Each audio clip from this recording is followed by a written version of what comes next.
Hello everyone, most welcome है आप सभी का। आज के वीडियो में हम जानेंगे कि अरस्तू का क्रांति का सिद्धांत क्या था। उन्होंने क्रांति का मतलब क्या बताया था। तो क्रांति से अभिप्राय था राज्य, संविधान या शासन सत्ता में होने वाले प्रत्येक परिवर्तन को क्रांति कहते हैं। उन्होंने अपनी पुस्तक पॉलिटिक्स में बताया कि क्रांति क्यों होती है और इसे कैसे रोका जा सकता है। जब लोग शासन व्यवस्था या शासकों को बदलने का प्रयास करते हैं तो इसे ही अरस्तू ने क्या कहा, क्रांति बोला है।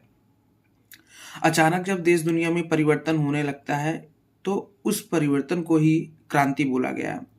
तो आप सोचिए, 2300 साल पहले ये बातें बोल दी गई हैं और आज भी ये हमारे राजनीति में लागू होती हैं।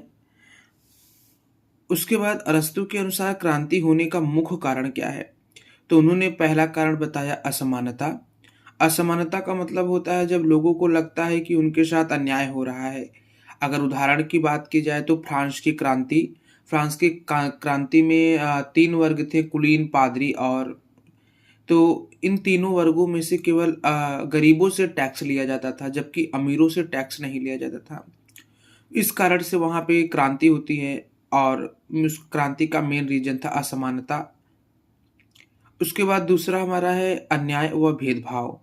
कुछ लोगों को ज़्यादा अधिकार, कुछ लोगों को कम। यानी समाज में कुछ लोगों को ज़्यादा अधिकार दे दिया गया है, कुछ लोगों को कम अधिकार दे दिया गया है। जैसे रॉलेट एक्ट हम उदाहरण ले सकते हैं। रॉलेट एक्ट में क्या कहा गया कि किसी पर बिना मुकदमा चलाए ब्रिटिश सरकार चाहे तो जब तक उसे जेल में डाल के रख सकती थी। एक तरीके से उनको ज़्यादा अधिकार दे दिया गया था, जो कि हमारे भारतीय शासक थे उस समय, ब्रिटिश में सम्मिलित रूप से काम कर रहे थे, उनको बहुत कम अधिकार दिया गया था। तो एक तरीके से उनके अधिकार का हनन हुआ, वहाँ की जनता के साथ शोषण हो रहा था, जनता के साथ अन्याय हो रहा था। तो उस भेदभाव के खिलाफ भी ये हमारा रॉलेट एक्ट के विरोध में आंदोलन किया गया। तो ये एक प्रासंगिक उदाहरण है जिससे हम समझ सकते हैं। उसके बाद तीसरा देखता है शक्ति का दुरुपयोग। जब शासक मनमानी करता है, यानी जैसे आपातकाल के समय में इंदिरा गांधी ने के दौरान 1975 से 77 तक वहाँ पे क्या किया गया था, मौलिक अधिकारों पर रोक लगा दिया गया था। राजनीतिक विरोध के कारण क्या होता है, ऐसा हुआ और इसका रीज़न यही था कि लोगों के मौलिक अधिकारों पर रोक लगा दिया गया, जिससे वो मीडिया के सामने कुछ बोल नहीं पा रहे थे, अपनी समस्याओं को सामने व्यक्त नहीं कर पा रहे थे, क्योंकि वहाँ पे एक तानाशाही जैसा माहौल बना दिया गया। तो शक्ति का दुरुपयोग किया गया, शासक वर्ग शासन ने क्या किया, शक्ति का दुरुपयोग किया।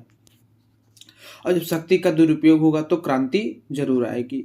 उसके बाद है गरीबी व अमीरी का अंतर। आर्थिक असंतुलन भी क्या होता है, गरीबी का कारण बनता है।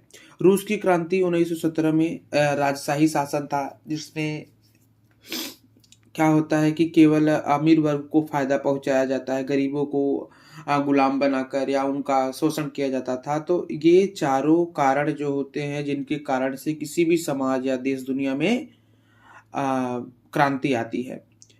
तो क्या बताता है इनका ये सिद्धांत, इनका सिद्धांत ये बताता है कि क्रांति क्यों होती है। सबसे पहले ये जानेंगे आप। दूसरा, लोग सरकार के खिलाफ क्यों हो जाते हैं। ऐसे क्या कारण होते हैं कि लोग सरकार के खिलाफ नक्सलवाद की शुरुआत हो जाती है। समाज में असंतोष पैदा कैसे होता है, ये कौन कौन से कारण हैं। तो इन्होंने क्रांति वाले इस कारणों को समझकर बताया है कि ऐसा क्यों होता है। तो अगली वीडियो में हम आपसे शेयर करेंगे कि अरस्तू ने क्रांति के निवारण के लिए क्या उपाय बताए हैं, उसके ऊपर डिस्कस करेंगे। उससे पहले अगर आप चैनल पर नए हैं तो प्लीज़ चैनल को ज़रूर सब्सक्राइब कीजिएगा।